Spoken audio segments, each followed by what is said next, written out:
mankind as prisoners of the sun.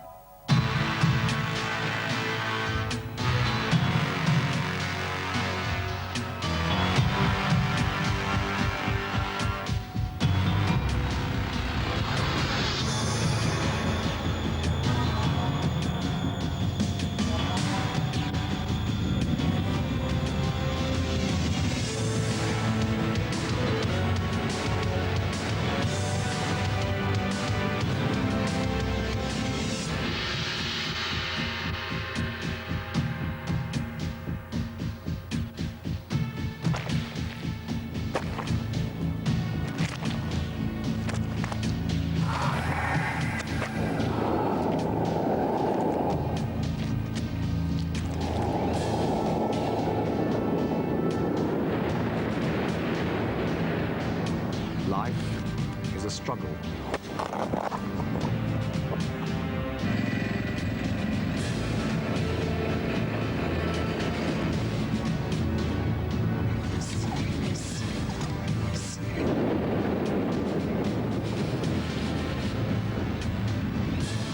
Other life is a threat.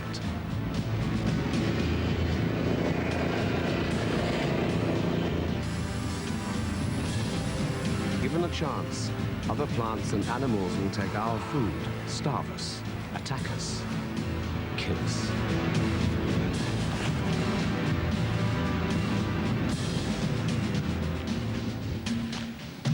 To live, we have to fight.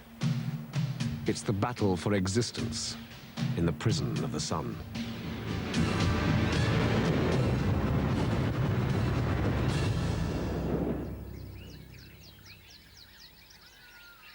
The sun parcels out the energy and plants turn it into fuel.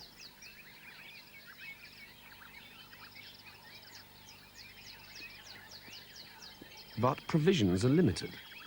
There's only so much acreage where plants can grow. Only so much sunshine and so much fuel. Anything that wants it has to fight for it. All creatures, us included, have the same strategy in life. A hyena's purpose is to eat as many grazing animals as possible to produce as many hyenas as possible. It's a hyena's insurance. It's the way to success. It's the victory drive. It's growth.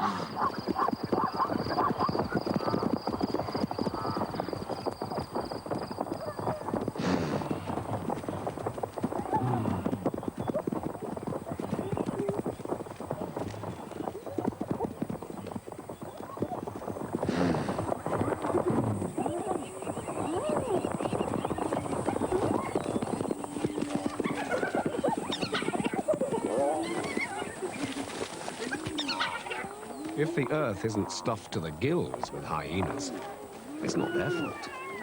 They're trying, but they've got barriers. For a start, this clan is hemmed in by other hyena territories. If members of one clan ever strayed onto another clan's turf, the reception would be ferocious, deadly. Hyenas are driven to make more cubs to find more space for them, to kill more and more animals for them to eat. If they could go to another clan's territory and eat all the other clan's wildebeest, they would. But they can't. But here, on the African plains, if a clan can't leave its territory, the only other choice is to eat more animals inside the territory it already has. But doing that just makes prey scarcer.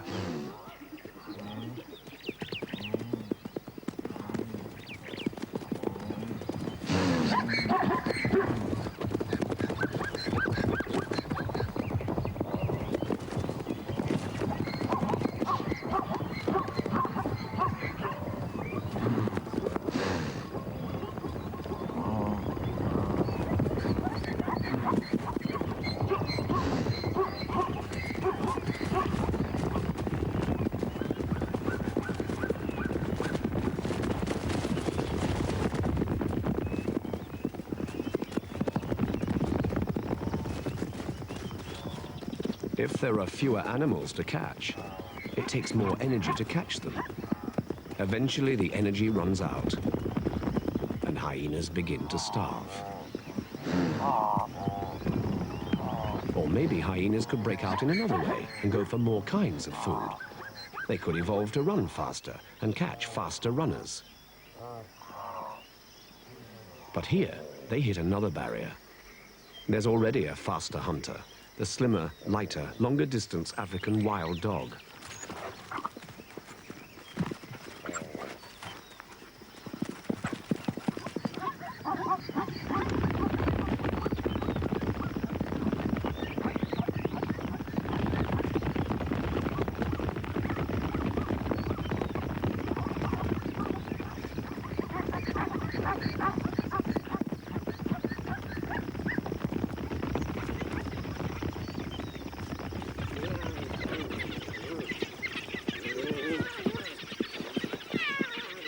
Wild dogs, the light infantry of the plains, are better than hyenas at running down prey.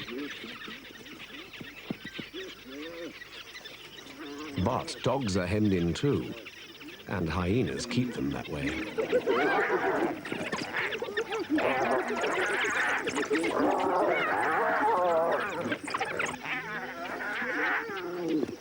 The dogs might catch faster animals, but the heavier hyenas are always inviting themselves to dinner.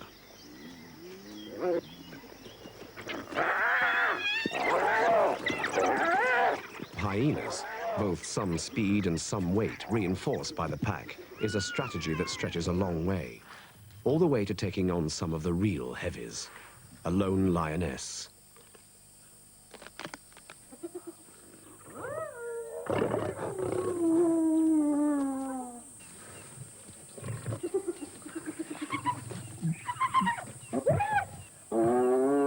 And if hyenas were even heavier, it wouldn't take so many to do this.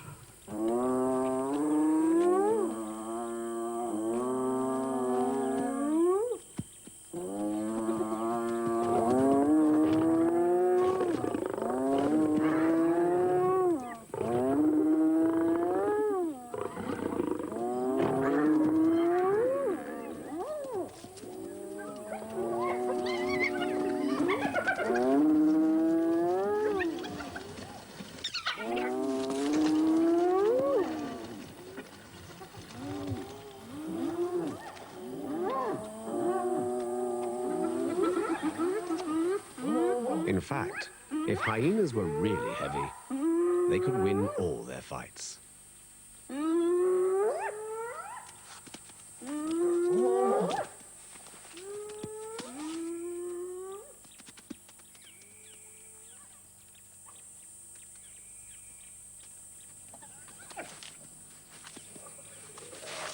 But there's at least one very good reason why they can't be that heavy. That position's taken. The male lion. A third heavier than the lioness is the ultimate brick wall. In the end, hyenas do best being hyenas, just fast enough and just strong enough. Hyenas stay as middleweights, lions as heavies, dogs as lights. Everything stays in its place and makes what looks like a balance of nature. Over time, the constant push for growth does make the barriers move. New weapons are always on the way.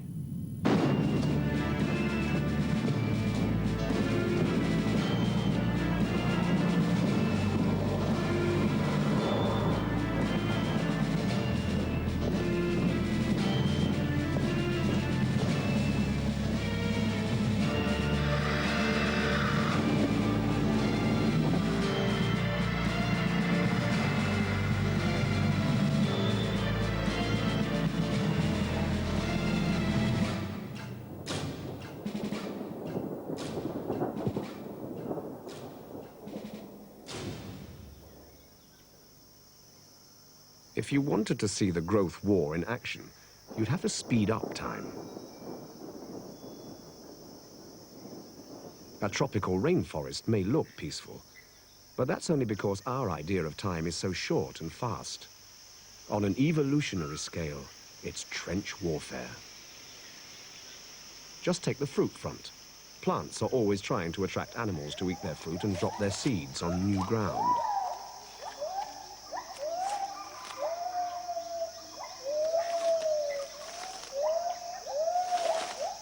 Many millions of years ago, the only animal allies that were practical for this were the birds.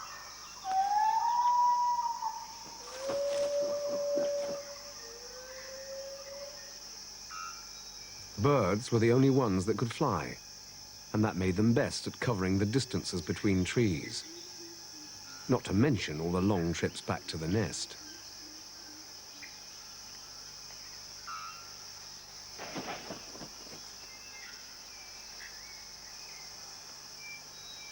Here in Thailand, this great hornbill has a fruit franchise. It patrols the treetops looking for flashes of color, and up to 15 times a day, it drops something off for the mate and chicks walled up in the tree.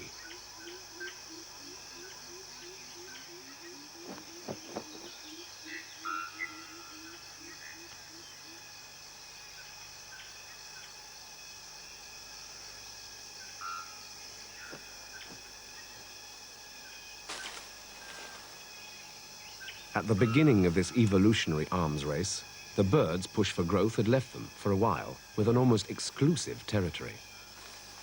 But other animals, like squirrels today, were always trying to infiltrate. Certain forest mammals were able to eat fruit all right, so they elbowed in on the birds, but not far. They couldn't fly, and could only eat fruit when there was fruit nearby.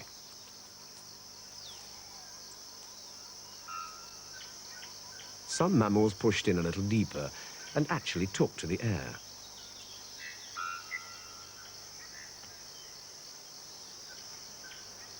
A flying squirrel's way of gliding was a fair imitation of what a bird did.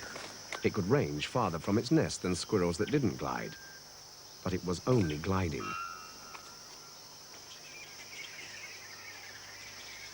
At least one kind of mammal broke all the way through. Fruit bats evolved full-fledged flight, and the birds were no longer exclusive.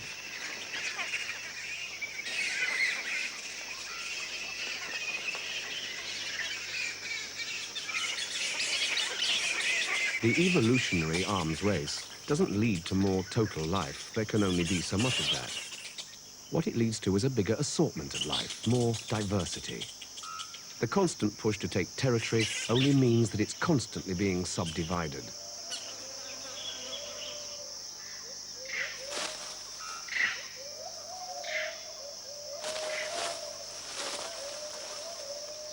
Here's another breach of the fruit front.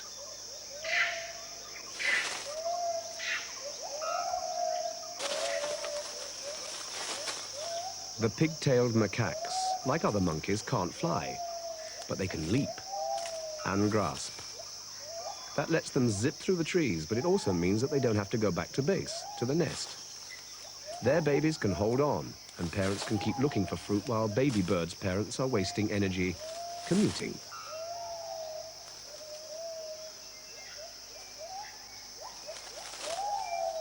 The constant push for unlimited growth, plus the impossibility of ever achieving such a thing, is what creates life's variety and its stability. And the only time that's upset is when the aliens invade.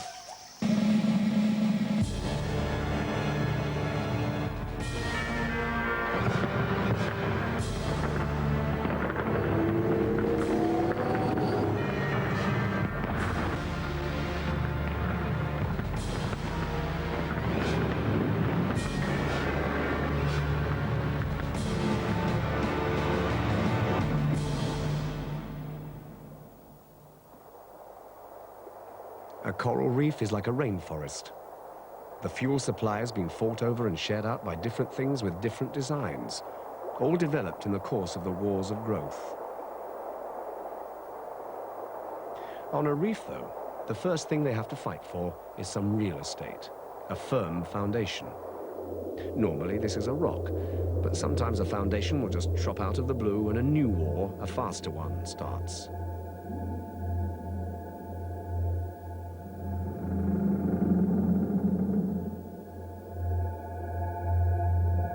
Pioneers are the ones with the simplest requirements, the algae. With them come algae eaters, parrotfish.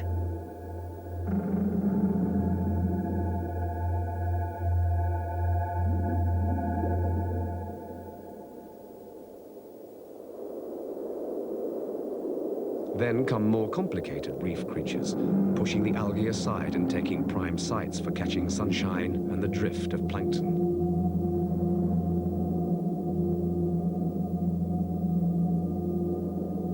For many creatures long suppressed into tight territories on neighboring reefs, it's a chance to break away temporarily to enjoy a population flourish.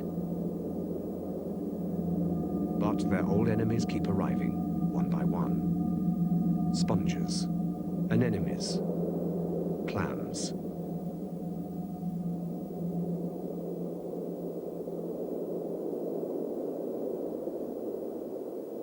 The real estate has value, but the battles for it have already been fought on other reefs and through millions of years of evolution. The alliances and standoffs all create the same variety and stability. After a few decades, this shipwrecked landscape becomes the same as any of the other reefs around here.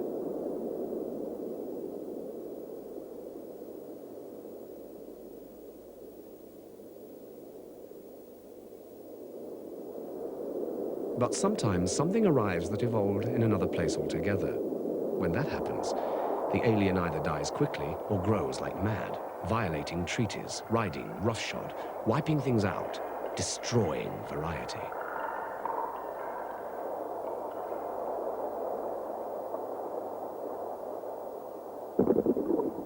Humans are alien invaders almost everywhere. Their original wars were fought on the African plains among the ancestors of lions and hyenas, and their main weapon was a big brain. That brain enabled them to spread across the planet and to shortcut evolution. They could give themselves new weapons in the growth wars by simply making them. As often as not, humans would grab so much of the going fuel in a new place that some rivals would give up the struggle and become extinct. But even humans have limits.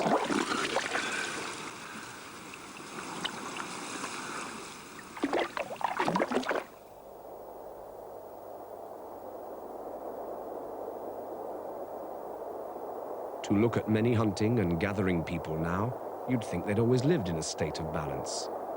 That's because wherever they were, what they had to accept in the end was that they were still in the prison of the sun.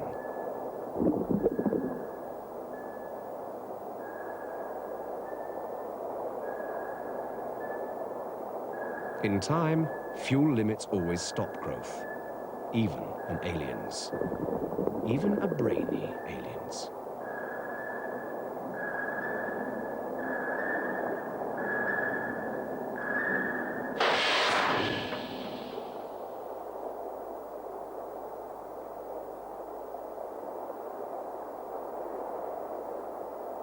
Humans are like any other predator.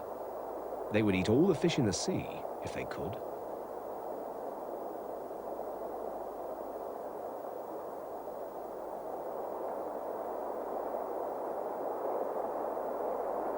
On this Central American reef, thousands of Nassau Grouper, seductively changing color, have come together to spawn. It happens every year.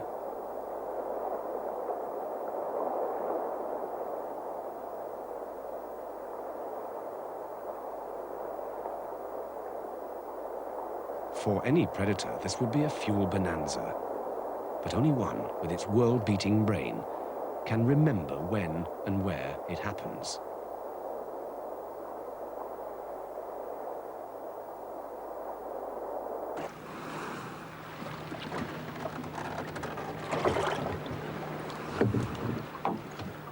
But that doesn't mean there aren't still limits. Only a boatload at a time can be kept fresh.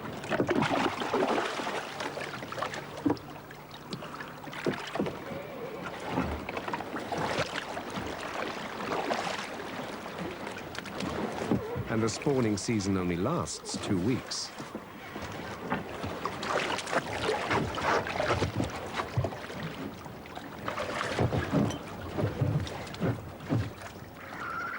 The fish do their spawning many miles from dry land, so the fishermen have to use a lot of energy getting out to them.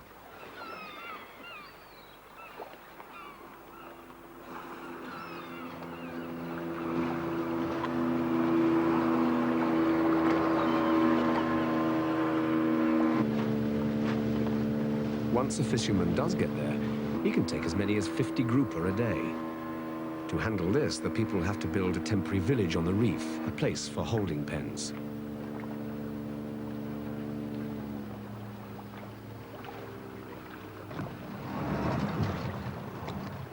The catches have always been big, but the various limitations on the humans used to mean that most of the grouper weren't caught.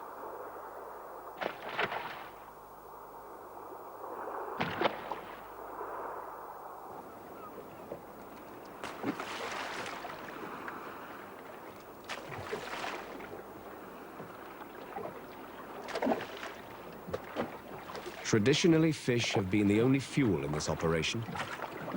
Fish-based energy rowed the boats out to catch more fish. But now, almost like magic, something else does the rowing. Now suddenly another alien has come along. Not another species this time, but another fuel. Fossil fuel. Petrol. Diesel.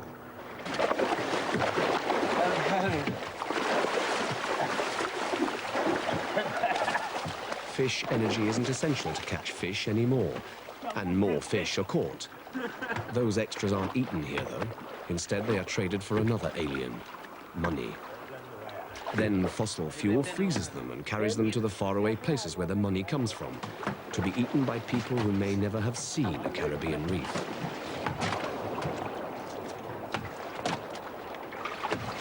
With money and fossil fuel, the people here can forget the limits and grow. They can expand. So every year, there are fewer grouper. But that's all right. Money can handle that. Rare grouper become a delicacy, and each one is worth more. Eventually, a resource is destroyed. But for now, at least, there's money in the bank. In the energy wars, we and our fossil fuel can defeat anything that runs on sunshine.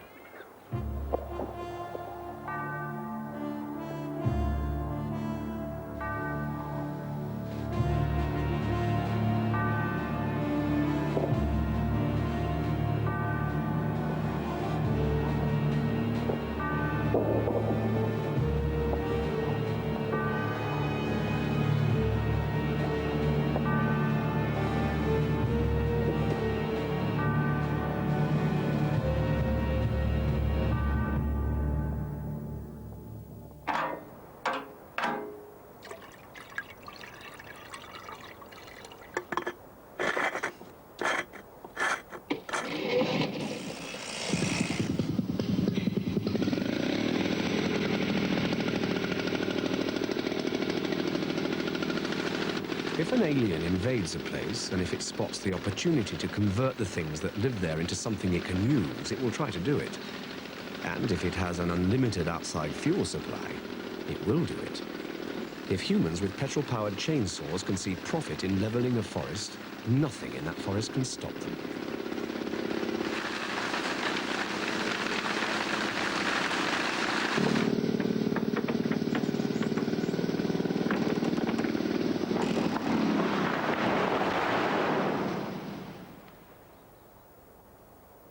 When they've sold the timber, they invest the money, and that grows much faster than trees. If the money from this forest timber is put in the bank, no fancy investment, just 10% interest a year, it will double in about 8 years. And the forest itself could take a few hundred years to grow back. Old-fashioned nature is no match at all for a dynamic fossil fuel economy.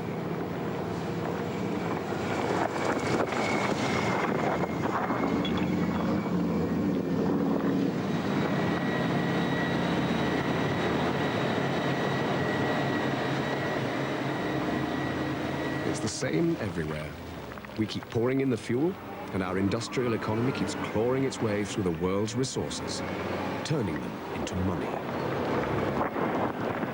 The economy has to keep turning the earth into money.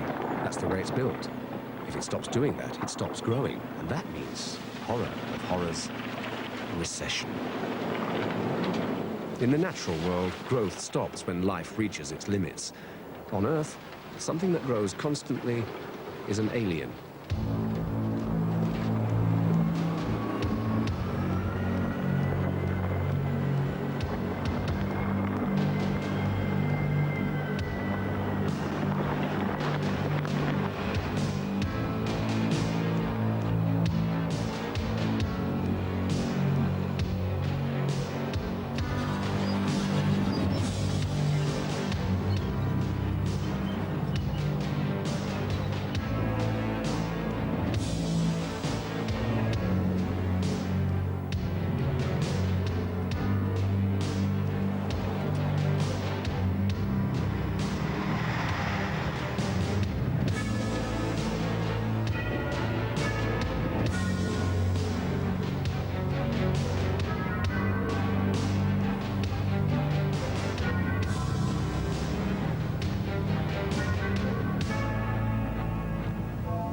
our economy works for us. It gives us cities, forests of buildings only for us. But we still need plants, of course. We're still animals and still have to eat. But we've created just the kind of plants we need. Like our cities, they're only for us. Here, no other plant gets a look in. There's no clutter of variety. For our crops and livestock, we've commandeered a third of the land on Earth.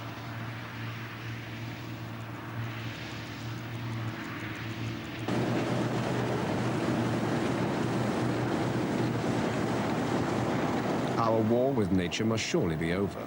We've won. Except, well, there is one thing.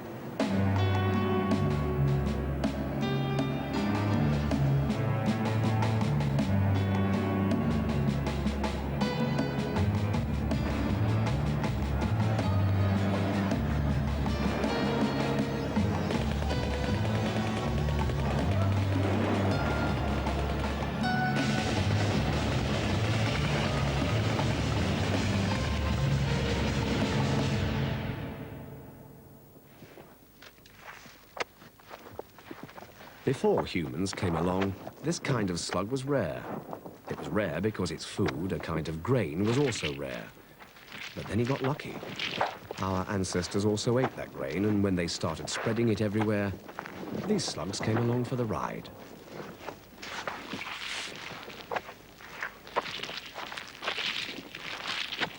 Today, we see the slugs as nature's rebels and call them pests. But we can call them what we like. They're having a field day. When we grow, they grow. We've done them a big favor.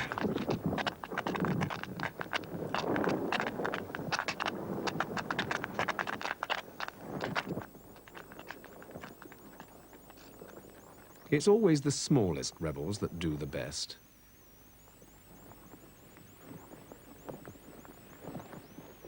They have generations as rapid as machine gun fire. And every generation is a chance to shuffle their genes and refine their defenses.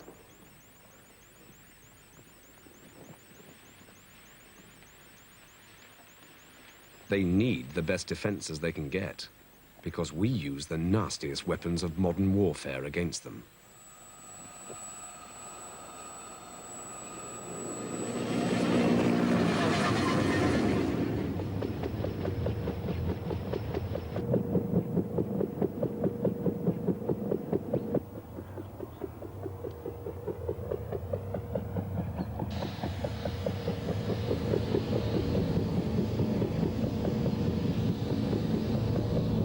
We pour money into pesticides. Then the pests develop resistance, and we pour money into new pesticides.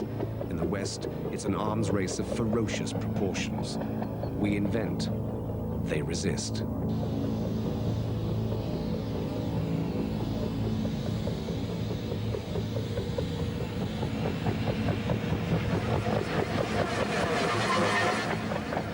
We get about 90% of our crops.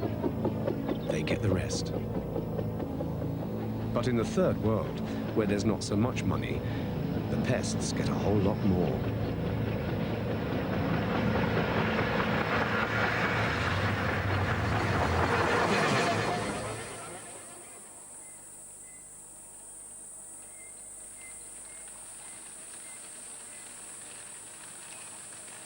Hoppers, young locusts in Africa. There used to be North American locusts once, but they've been wiped out. African plagues, though, are even worse now than in biblical times. We grow the same crops for mile after mile, and the pests of those crops grow with them. Our population, of course, grows too, and that in itself is a lucky break for yet another kind of pest. The ones that feed on us.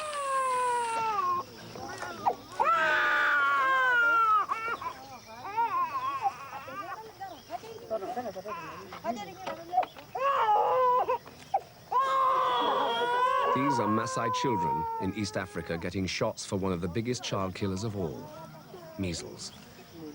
We fight disease organisms with biology, chemistry, ingenuity, and the diseases fight back with evolution, mutation, resistance. For the organisms, more people always mean better rates of transmission. In much of the tropics where human population is growing the fastest, so are bilharzia, trachoma, malaria.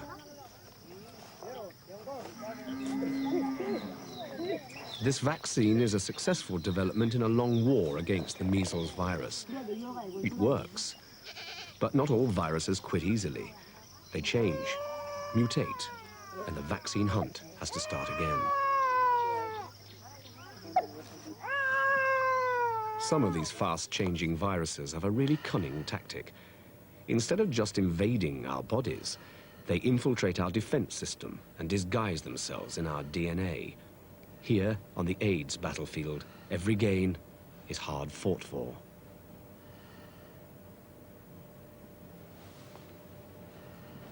Viruses, which are smaller even than our cells, have some of life's fastest rates of evolution. Some can divide into hundreds of copies in just a few hours. Our hope is that our technology can overtake that.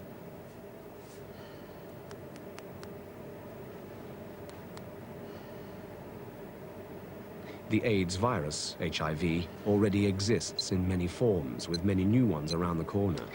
With measles, one vaccine works. AIDS will never be that simple. We are probably just about winning this phase of our wars with nature. We are certainly winning others much more easily. But when the dust clears, what about the aftermath?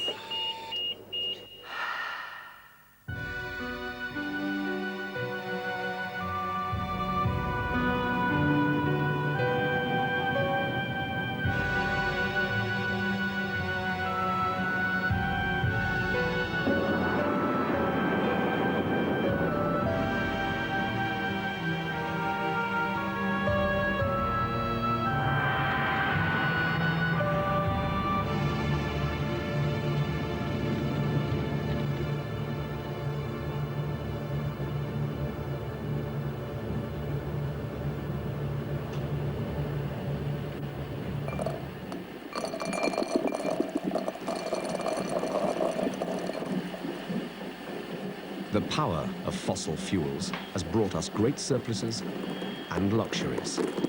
But the trouble with luxuries is that as they become commonplace, they become necessities, even though they still have the same high prices.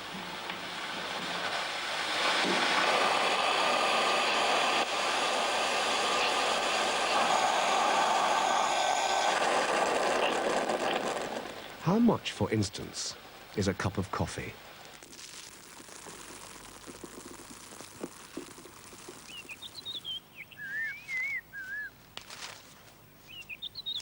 Coffee beans need very good soil, a lot of water, and hot, bright sunshine. They need the kind of places many creatures would consider prime sites.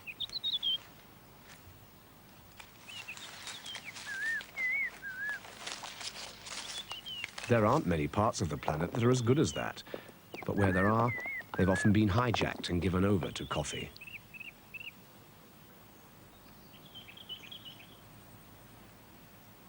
Coffee bushes on the highlands of Kenya.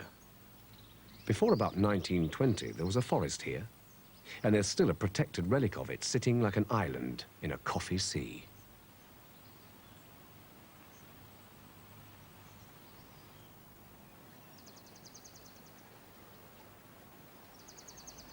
The old forest used to start the food chain for a great assortment of creatures, including the largest on land. Now in the Aberdares National Park, safe from the world of percolators and cappuccino, we can see what amounts to a replica of that forest, complete with elephants.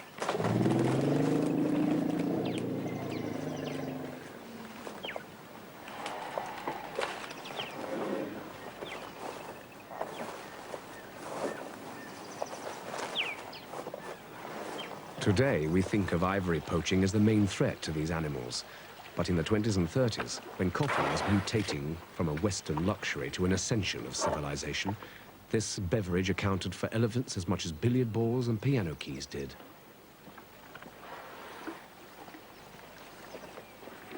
Here in Kenya, at least, government policy has put some restraints on the consumer boom.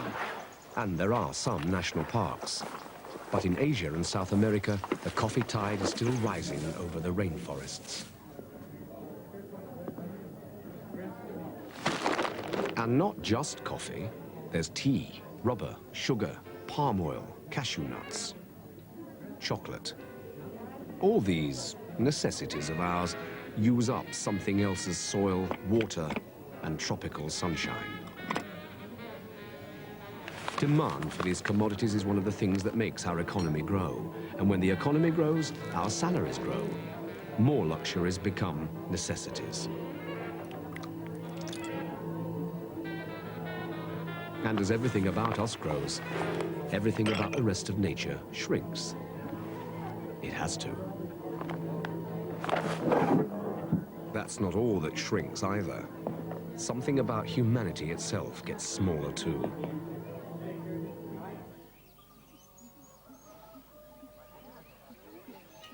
Before the rise of fossil fuels, people ran themselves the way all of nature ran itself, on sunshine.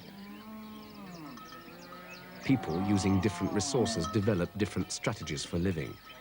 Like the rest of nature, people were diverse. The Maasai culture, for example, is the result of making a living raising cattle on open African plains. Like all traditional cultures, it's solar-powered. But now it's been touched by the fossil fuel culture, and wherever that happens, tension arises.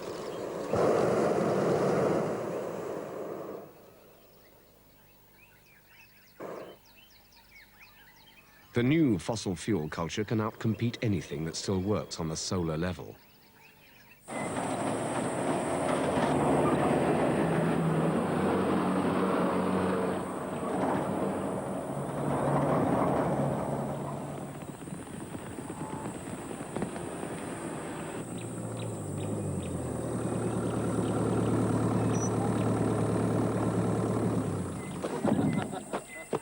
Here, Westerners have arrived on their oil-powered airliners, carrying their precious machine-made gadgets, and have come among the Maasai to trade their culture's money for the Maasai's culture's art and artifacts.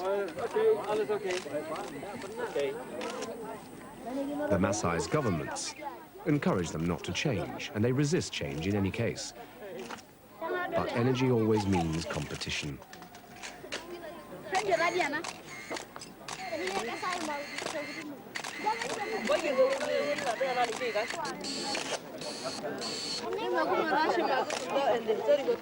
And a lot of cultures haven't survived the encounter.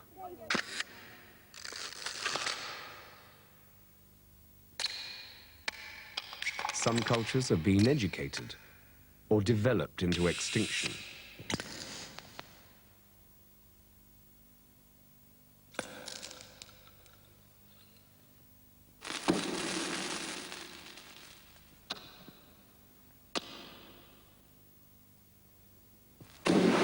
Some simply exterminated.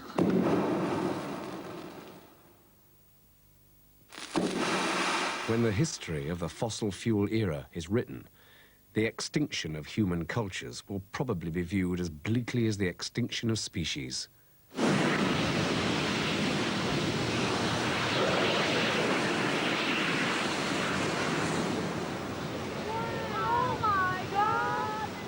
This is one of the great fossil fuel pleasure domes, Las Vegas.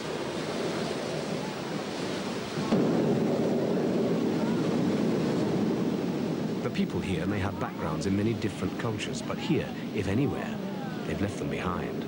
And they've certainly left nature behind. So much so that their main experience of it is through stage parodies like this mock volcano.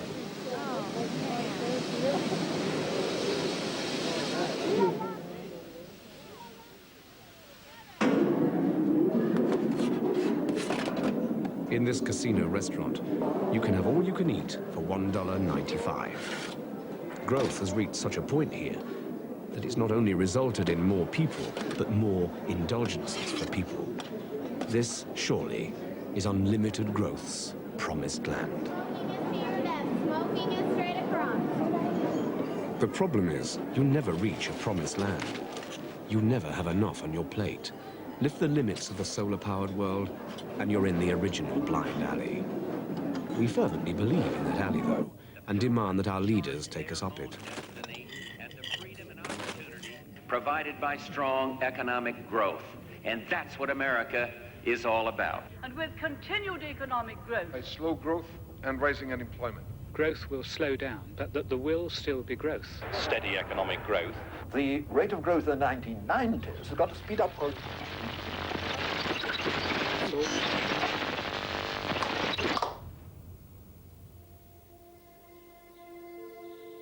Of course, if fossil fuel ran out, we couldn't grow anymore, and nature would push us back where we belong.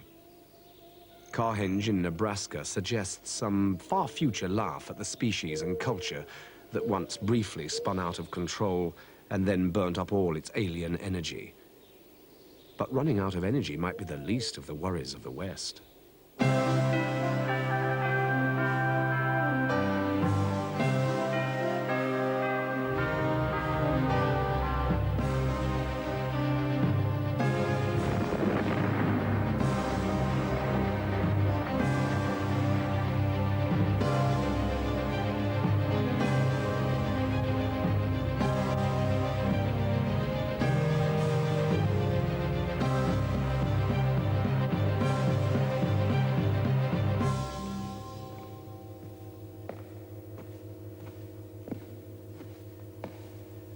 If fossil fuels are alien, what is this?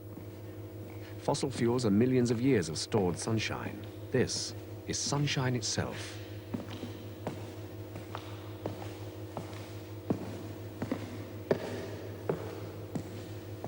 It's a machine that creates energy from nuclear fusion.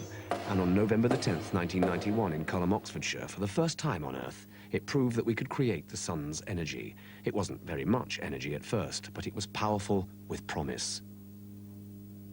In fact, it was one of the most significant moments in the history of life. It may be 50 years before fusion is a commercial proposition, but it promises to save humanity. No more dirty burning. None of the radioactive fuel of nuclear fission. It'll be clean, and most important of all, unlimited. Its raw material could come entirely from water, and not very much of that. No limits on raw material.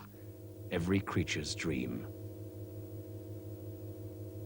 If we can do what we do to the rest of nature with fossil fuel, just imagine what we can do with this. 8, 7, 6, 5, 4, 3, 2, 1, 0.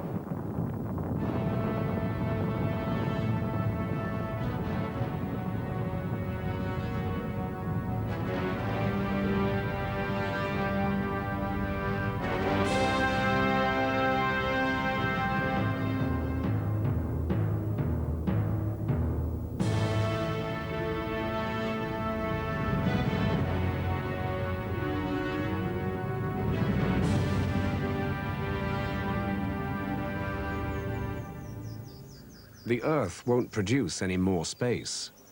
But if we run out of that, we could just go to other planets. There are plans to do this, and here's what a space colony might be like. It's called Biosphere 2, and it's a little replica of Earth in a glass bubble.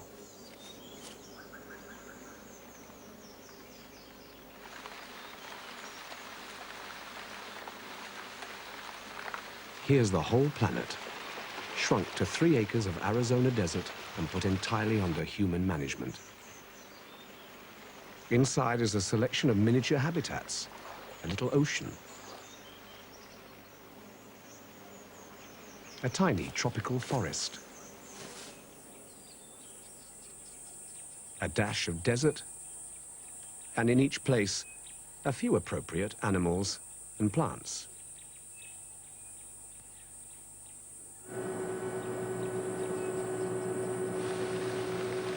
And each place has its own little climate. The weather is precisely regulated, and for the first time ever, absolutely predictable.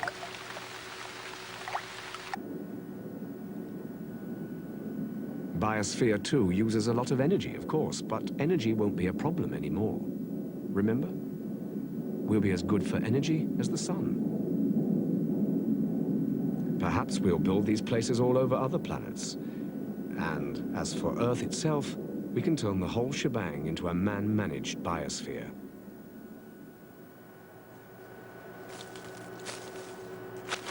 In the little biosphere too, the one that's going to Mars or wherever, there's only room for humans and things that humans eat, and some little creatures too, to help keep the system going. But nobody's going to put a rhino or an elephant on a spaceship, or a hyena for that matter. And in the end, will we even have room for them on Earth?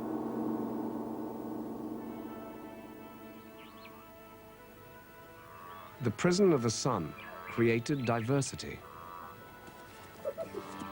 Every inmate's instinctive impulse to grow created diversity. But when one creature discovered alien energy and overwhelmed the others, growth, for the first time, threatened diversity.